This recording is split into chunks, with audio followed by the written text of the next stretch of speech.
Hello, everybody, and welcome to the latest Anfield Index Under Pressure podcast. My name's Dan Canate, and with me to discuss one loss, one win, we don't have the doc, Mr. Dr. Phil Barter, this week. He is currently starting the holiday of a lifetime for family barter in Japan. And so we won't have the stats packs from after this match for a couple of weeks. I think we can all live without that for a bit. I mean, we're all jealous of Phil going over there with the whole fam. But the good news is, for you lovely listeners, I do have Sports Data Journalist of the Year, Hamzah Lunat of the Times. Evening, Hamzah. Evening, everyone. Hope you're well. Very well, mate. Better for having a win. Yeah, it's. I almost forgot about the PSV result when we started to do this job. So, great. Well, so we can talk about a weird win in many ways, but yeah, a very weird win. PSV yes. First. And where were you on duty? You were back with the Times this week. Your holidays are over, was it this week? Where were you this weekend?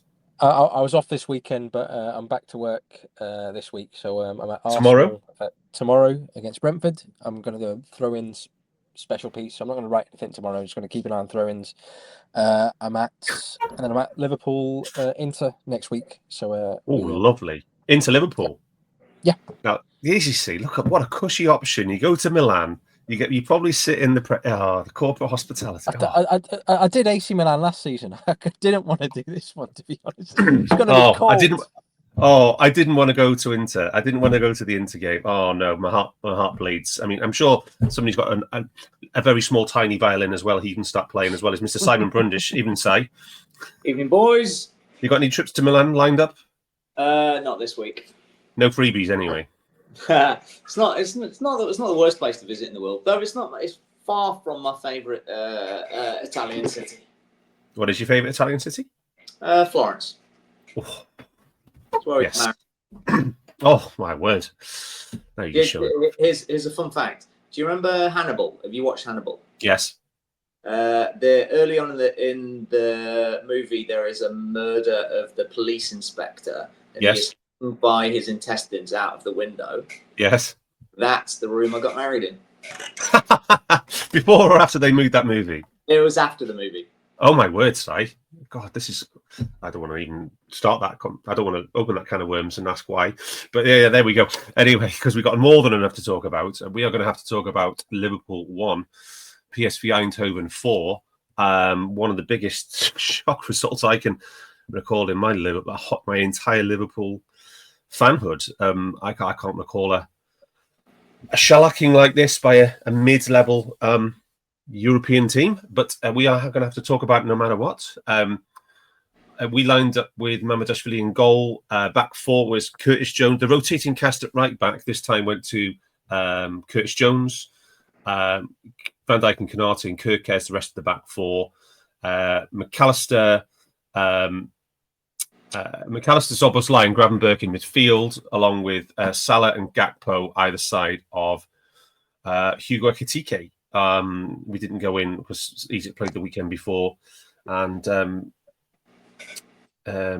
Hugo came in for this one. But one thing that's going to help us in our review of this match is that one of us was there. It was Mr. Simon Brundish. Evening, Si. Yeah, it was good. It was nice. Was it though? Yeah, well. Do you know what? I enjoy going to the game one way or the other. I can't deny it. I wrote a little bit of something about my fandom the other day. Nice. And it's nice to go and so there's lots of discussion around like the types of fans Liverpool have. We're a massive global brand, and particularly Champions League games is a different demographic than get season tickets and go to Premier League games, and it feels like more of an international community, let's say, and the atmosphere in this was not that, but there's a whole bunch of stuff that goes into that. But losing lots of games probably is one of them. Yeah. I think all sorts of stuff that goes into it, but this game particularly is the second game where they had full security searches of every single person in the stadium. Oh yeah. The lines were massive. When they sang You Never Walk Alone, when they put it on the bloody speakers 15 minutes before kickoff on Champions League nights, because they're trying to get it as far away from the Champions League anthem as possible, there was 20% of the ground was still empty.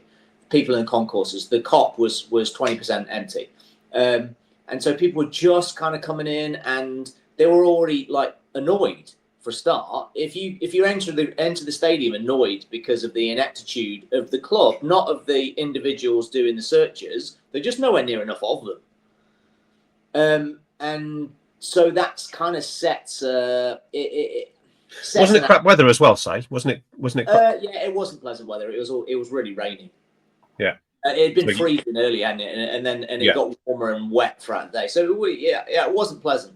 To be fair, the PSV fans were insane. They were so loud, and that in itself kind of prevents, because of the structure of the ground. And I think the wind, that's another thing. I think when there's a swirling wind, it makes it hard for each stand to hear what the other stands are singing, so to join in. So that's damaging for atmosphere. So then you're reliant on one stand in particular standing up to fight against the PSV fans. So there were lots of things involved, and that's not pleasant. But I like the opportunity of being there and singing on, supporting our lads. I feel like it gives. I feel like I get to actually actively give something to our players. So yep. I'd be one of the old fellas that is screaming for the positive stuff and singing for the whole game that the little kids around get annoyed by, which I find bizarre. Yeah. Anyway, we'll come back to you in a minute, Si. But on the stats summary, I'm going to have to do this because Dr. Bartz is not here. We're going to do match summary, and then we're going to do first half and then second half, and I'll give you the splits at that point. So whole match was 59% possession for Liverpool. Penalty box touches 57 for us. That's a staggering amount. 57 to 17. Shots was 27 to 9. 27 shots. That's again a lot of shots. Nine shots on target to 6. We had 6 shots in the penalty area. That's a hell of a number as well for a single match. 21 shots in the box to 8. 4 big chances we had 4 big chances. They had 5. XG was 2.4 to us, 2.2 to PSV. Non-penalty was 2.4 to us, 1.4 to PSG. But the kicker is that PSV's expected goals on target, which is their shooting, was 3.5. So they turned 2.2 XG into 3.5 post shot. We, on the other hand, we only had 1.67 post shot. The EPV was very high for us, 4.7. That's all that activity around the PSV box. Very high EPV number for us, 1.6 for PSV. But again, the one that the doc always likes to tell you lovely people about, which is the threat to XG conversion. PSV for the match, 139%. 126% first half, 148% second half. Just absolutely mind-boggling numbers there. We did manage to sling in 24 crosses as well in the match. And PSV, for a continental side, did have quite a high long ball rate, 19%. So I think you said they doubled their normal long ball rate, PSV? Yeah, they're double. I have 16%. So their typical long ball rate is 8. Yeah. So they leaned into the thing that everybody knows. They've been watching the video. Yeah, they've been told. To be fair, right, I thought they looked extremely well coached and very well organised, and they were quite rapid overall, and a nice transition-y team. I thought. Si, what did you think when you saw them? Yeah, it felt like that they were really, really well rehearsed, and it a little bit like watching an old Klopp side, an early Klopp side. Yeah, that's a good shout. Yeah, they have slightly limited players. They're not top draw players. But they're all decent. They're used to winning, and they have a very, very refined way of playing that they all understand. So when one moves, they all move at the same time. They have a synchronicity about them that we didn't at all. And I think in the first half, we didn't play badly. We sulked a while. Virgil sulked a lot. But worst game I've ever seen Virgil play, I think, this, actually, so. I would put it. We played away at City. I think. Oh yeah. That was mine. It is a similar situation that he makes a mistake and then sulks and does stupid things afterwards. And yeah, we have talked, and it's always been a conversation in our house. I think our centre backs have specific traits that nobody else really talks about. I think Ibu gets away with murder with how he defends. He shoves people with straight arms all the time, and I can't believe how often he gets away with it. And Virgil, he goes down like a fairy whenever he gets touched, or he gets touched and he just stands there and goes, referee. Yeah. Like I don't remember any footballer that didn't play for Man United get the level of reverence from a referee that Virgil tends to get. If Virgil asks for a free kick, he gets one. He's one of those players who has an aura. So he's one of these players who gets the decisions. Yeah, absolutely. Usually, he is usually astonished when he asks for a free kick and he doesn't get one. And he didn't get one a couple of weeks ago that cost us a goal. And this was that there wasn't a foul, but there was very much contact. There was nothing he doesn't do all the time on the other end of the pitch. But he was, I think he jumped in midair going, referee, and fully expected the ref to just bow to him. And he didn't, and it was a penalty. Yeah. Weirdly, preceding this, did you notice before the corner that Ibu sorted and he did well, cleared the ball? Graf made a rugby tackle on the left winger that wasn't giving us a free kick. It was so weird. Yeah. Hamzah, I'm sure this has been talked about on the game podcast and stuff like that, but you're on the middle of a mental losing streak, 8 games and 11 matches, and then in the second minute or the third minute, your captain literally puts his arm straight up in the air and concedes a penalty. I mean, how on earth can you explain that? Because in my view, it is inexplicable. Can you attempt to explain it? I think pressure makes people do weird things, and what makes professional footballers so good is their ability generally to resist pressure, and the very best players are almost sort of immune to it, in that most of the way through the season they'll produce a very, very consistent level that very rarely drops off, and that's because of how good they are and how resilient and practiced they are. But in pressured moments, that's where you see, as we've discussed before, players revert to certain practice methods, or for example, when we discussed when the defenders are under pressure, like they might pass to the goalkeeper's right foot, that sort of thing, right? Where it's just a bit of instinct. And then when you've got all these things that are coming together in terms of pressure, media noise, bad results, questioning whether you're playing in the right way and thinking you are playing in a decent way, but the results not reflecting that, then you start to question your normal practices. And that's where you do things that you shouldn't normally do. That's where, for example, Canate, instead of controlling the ball, kicks it out for a corner, or the goalkeeper thinks, oh, I've just got to get on top of the match, let us settle, and even though they're very good at throw-ins, I'm going to kick it out, they're going to have a throw-in. These sort of things accumulate and snowball, and you get crazy stuff. And the issue is for Liverpool, right? Before we got to this match, the key thing was like, just don't concede early. That's the most important thing. Keep that pressure away from you. Yeah.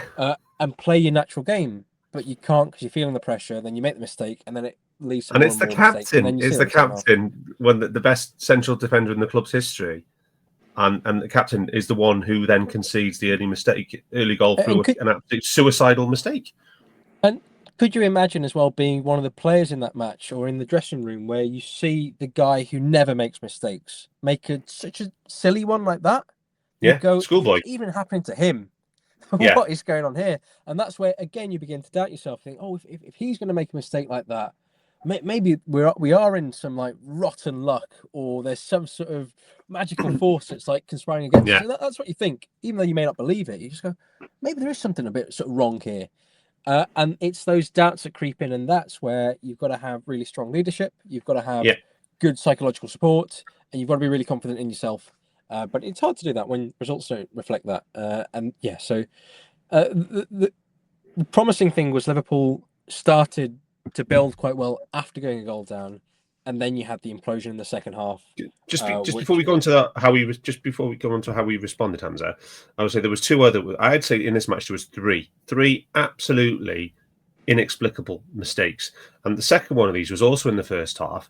Curtis Jones, one of the best players on the ball in the whole team, decides to chip the ball from into his own box straight to a PSV player. It was like he was finding him with a cross. It was on 6-yard box. Yeah. How do you explain that? And then the other one was the third goal, I think it was for PSV, where there's a routine clearance that is made 999 times out of 1,000, and Canate just completely misses the ball. I mean, again, how? Can I answer the CJ thing, right?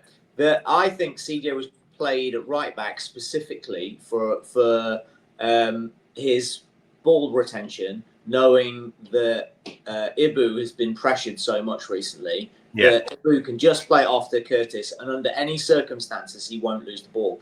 And in that circumstance, he was played in a tricky position, and he was like, "Give it me." He beat a lad. He resisted pressure from two fellas, and then he is so supremely confident. He just thought, "I'm going to dink it over this lad because Kirkes is completely free over there," and it was just a terrible execution from his utter supreme self-confidence. And remember, the weather was shocking as well. So he made a mistake. One, you shouldn't ever do that. But two, underestimating the weather. So Hamzah, that was PSV's only shot of the half. They get a penalty. We end up with 9 shots, 2 big chances, 1.2 worth of XG, and we go in at 1-1. But generally, we played quite well in that first half, I thought, and we did recover pretty well. So how did you see us? We did it. In a similar way to the previous match, we used the wingers quite well. If you look at, so we mentioned that Salah had a really high career high for Liverpool volume of touches against Forest, and if you look at his XA in this match as well, it was really high. So we were playing through him in a way I thought that was positive, and I think it actually underscored the value of having someone like Curtis Jones at right back, because he could escape the pressure and he could play forward, and he was building those links with Salah. The issue was that those chances weren't being finished off. So I wasn't as downbeat on the Jones Salah right side as most people. I thought he actually produced a decent amount of shots, maybe quality chances, and maybe not the shots that you want from Salah, but as in he was involved to an extent that you'd want.